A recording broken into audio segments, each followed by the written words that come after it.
Second World War was the start of unethical and inhumane experimentation. The National Institute of Health states that these horrific demonstrations of human behavior have led to over 15,000 documented deaths, with presumably many more that have yet to be undiscovered. Good morning, my name is Lily Ware, and my research question is, were the results of medical experiments conducted on human subjects during the Second World War justified? I learned that, despite the few benefits that come from human experimentation, the way subjects were treated, the effects of this experimentation, and the trauma the subjects were left to face with afterwards were all too severe to claim any of it as beneficial. Morality. Why unethical experimentation is unjust. Knowing of these morally taxing issues with human experimentation, there are some cases when using humans as test subjects is ethically acceptable. Ethical experimentation can be defined as a socially valuable outcome received by someone other than the researcher. However, there is frequent disagreement on whether or not using humans as research subjects produce worthwhile results. The year 1937 was a prime example of this, seeing to the start of awful experiments closely followed by the start of the Second World War.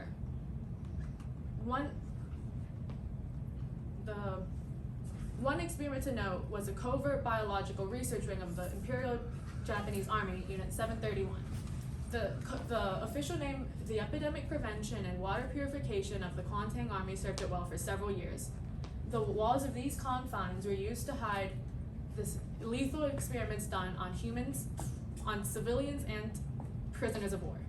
To start with, subjects were called lab rats and marutas, which meant logs. The cover story given to local officials was that this place was a lumber mill.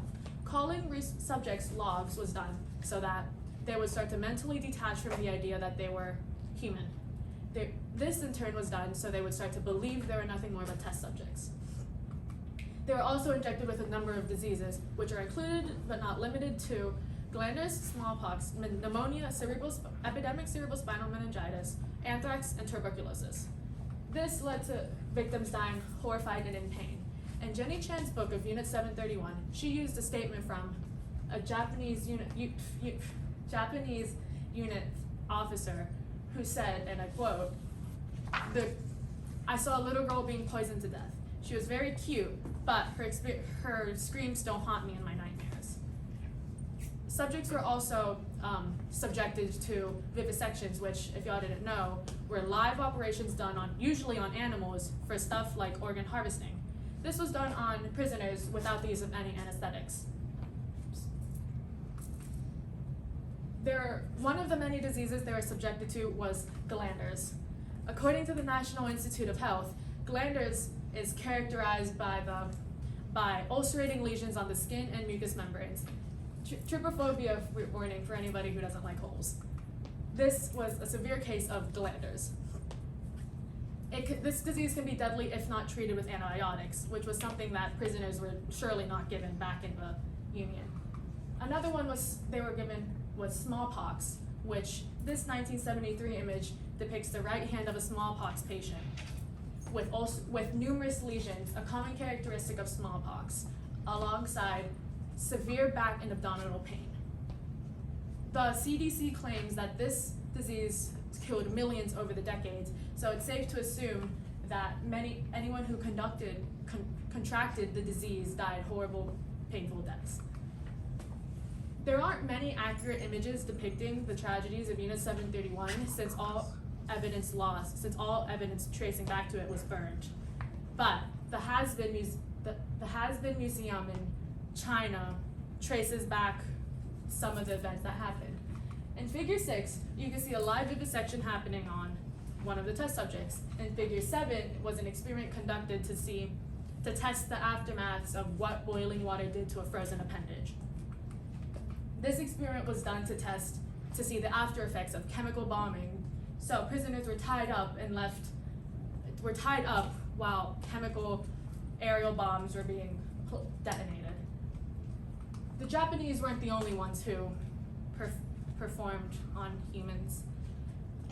The Germans in Auschwitz conducted experiments for research purposes, which include methods of mass sterilization, inducing wounds or injecting them with diseases, conducting unnecessary surgeries and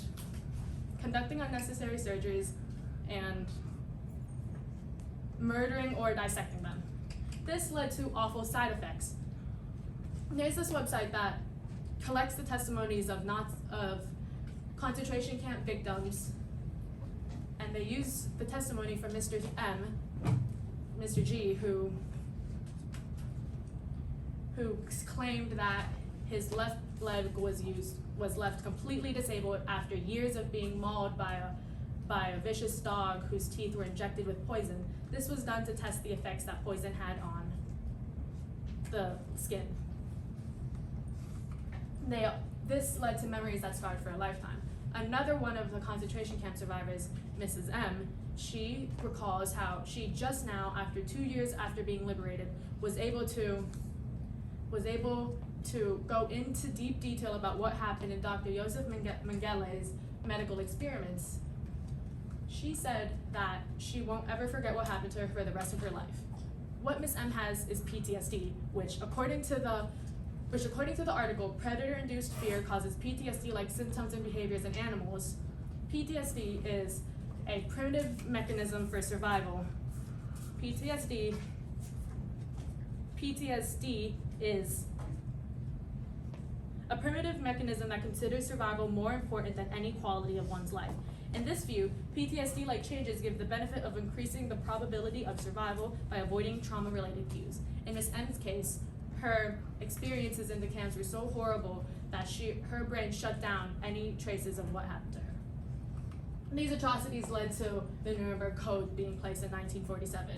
Since its publication, it marked as a landmark document for medical and research ethics, and it was the foundation for any experiment since. This code stated that anyone undergoing experimentation must give their full consent and must know of all of the results, and the benefits must outweigh the risks. Why unethical human experimentation is unjust. There are some cases when using a live human can be considered socially valuable. Most of the time, however, there is few that meet the standard. Prisoners were treated like animals during their time in medical camps, and even if they were able to physically escape, mentally they were still trapped. Left with PTSD and scars that won't heal, subjects were nothing but a shell of what they once were as a result of unethical human experimentation. This is my works cited page. Thank you. Still a little loud. Golf clap. All right, 2 questions, Rayla. First up, what evidence did you gather that you didn't use, and why did you choose not to use it? I gathered a lot of evidence about other sides of what happened to prisoners, more mental aspects, but I didn't really use them because since I had to use one of the stimulus sources, I focused mostly on PTSD. All right, and what questions popped up as you were working your way through the entire project?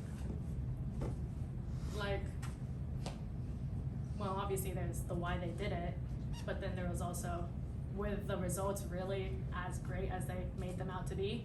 Most of them were, and most of the stuff happened were probably done for the fun of it.